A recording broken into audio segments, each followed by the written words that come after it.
ఓం శ్రీ గణేశాయ నమ. నమస్కారం అండి అందరికీ. ఈరోజు మనం జన ఆకర్షణ యంత్రం గురించి మాట్లాడుకుంటున్నాము.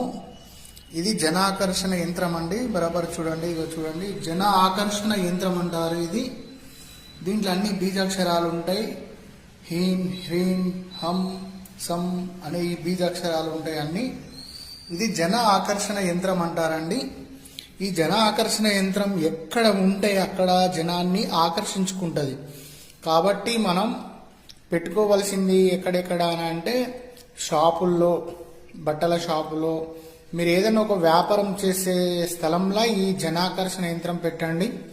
మళ్ళీ ఇంటి లోపల, మీ దేవాలయం లోపల కూడా మీరు ఈ జనాకర్షణ యంత్రాన్ని మీరు పెట్టి పూజించడం వలన మీరు ఎక్కడికి పోయినా కూడా మీ శత్రువులు కూడా మీకు అనుకూలంగా ఉంటారు. మీకు జనాకర్షణ ఉంటుంది.